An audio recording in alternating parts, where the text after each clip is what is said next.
बच्चन परिवार के साथ बॉलीवुड की दो हीरोइनों का रिश्ता पूरी तरह से खत्म हो चुका है, क्योंकि वो हीरोइनें बच्चन परिवार के साथ बहुत ही गिले शिकवे रिश्ते में रख चुकी हैं। पहली है वो करिश्मा कपूर और दूसरी है वो रानी मुखर्जी। वह इन दोनों के साथ बच्चन परिवार के जूनियर बच्चन साहब यानी कि अभिषेक बच्चन का रिश्ता बहुत अलग रहा है।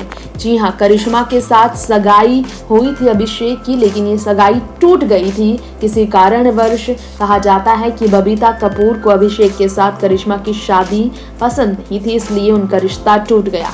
दूसरी तरफ देखा जाए तो अभिषेक बच्चन के साथ रानी के रिश्तों को लेकर भी कहा जाता है कि इनके बीच अफेयर था, शादी की बात चल रही थी, लेकिन जया बच्चन को रानी बहू के रूप में पसंद नहीं थी, जिसके कारण इनका रिश्ता टूट गया। ऐसे में आज अब हम आपको ये बताना चाहेंगे कि पूरी तरह से सवालों के घेरे में यहाँ पर कौन है। दरअसल ये तो आप जानते ही हैं कि बॉलीवुड टाउन में रानी मुखर्जी करिश्मा के साथ ऐश्वर्या के रिश्ते कभी भी पूरी तरह से ठीक नहीं हो सकते हैं, क्योंकि ये सब जानते हैं कि इनका रिश्ता इसलिए ठीक नहीं हो सकता क्योंकि इन्होंने हमेशा से अपने रिश्ते को बहुत अलग तरीके से एंजॉय किया है।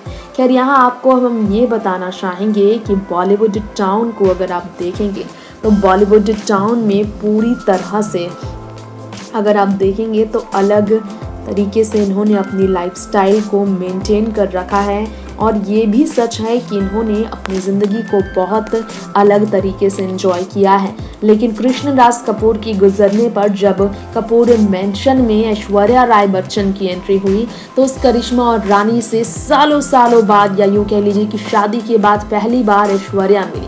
रानी को गले लगाकर ऐश्वर्या ने पुराने फूल को सुधारा और करिश्मा के घर पहुंची ऐश्वर्या का कपूर मेंशन में स्वागत भी किया गया, क्योंकि दुख की स्थिति में करिश्मा कपूर के घर ऐश्वर्या परिवार को सहारा देने पहुंची थी।